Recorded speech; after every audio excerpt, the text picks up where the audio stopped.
السلام علیکم ناظرین، چائے کی دریافت ایک چرواہے نے کی تھی جس نے بکریاں چرانے کے دوران ایک نیا پودا دیکھا اور سوچا کہ نمی اور حرارت سے اس سے ایک عمدہ قسم کا مشروب تیار کیا جا سکتا ہے۔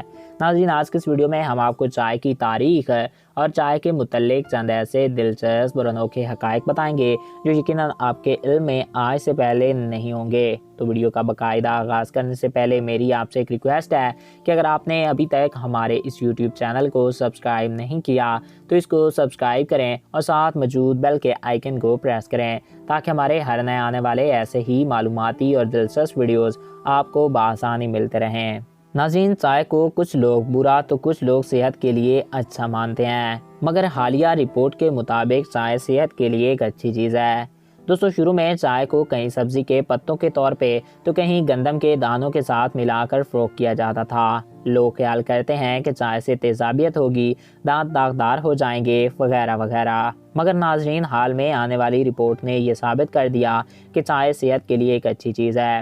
چائے میں کئی خوبیاں اور صحت کے لیے کئی ایسے فوائد چھپے ہوئے ہیں۔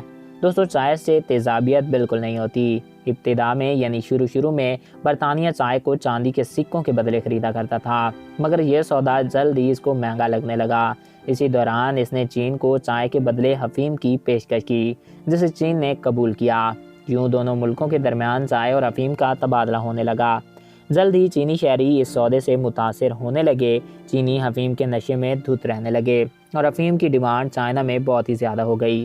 سن 1839 میں چینی حکومت عہدیدار نے ایک بہت بڑے برطانوی افیم کے کھیت کو تباہ کرنے کا حکم دے دیا، اور یہ قدم ان دونوں ملکوں کے درمیان جنگ کا ایک قدم بنا۔ برصغیر پاک و ہند کو محکوم بنانے والی ایسٹ انڈیا کمپنی نے چائے کی فصل پہ اپنی اقتداری قائم کرنے کے لیے اسے خود سے اگانا چاہا۔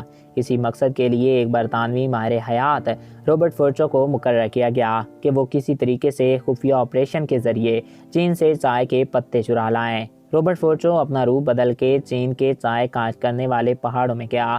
یہاں اس نے چائے کے پودوں کو بھارت میں اسمگل کیا اور پھر بعد میں بھارت میں اس کی کاشت کا آغاز شروع ہوا، اور آج دنیا میں ہر علاقے میں اس کو اپنی ضرورت کے مطابق اگایا جاتا ہے اور استعمال کیا جاتا ہے۔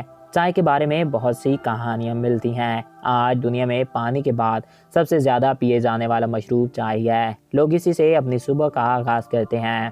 تو ناظرین، یہ تھی چائے کی تاریخ ہے۔ میں امید کرتا ہوں آپ کو ہمارا یہ ویڈیو پسند آیا ہوگا اور آپ کی معلومات میں اضافہ ہوا ہوگا۔ اگر آپ کو ہمارا یہ ویڈیو پسند آیا اور آپ کی معلومات میں اضافہ ہوا ہے تو ہمارے اس یوٹیوب چینل کو سبسکرائب کریں اور ساتھ موجود بیل کے آئیکن کو پریس کریں تاکہ ہمارے ہر نئے آنے والے ایسے ہی معلوماتی اور دلچسپ ویڈیوز آپ تک بآسانی پہنچتے رہیں۔ Thanks for watching. اللہ حافظ۔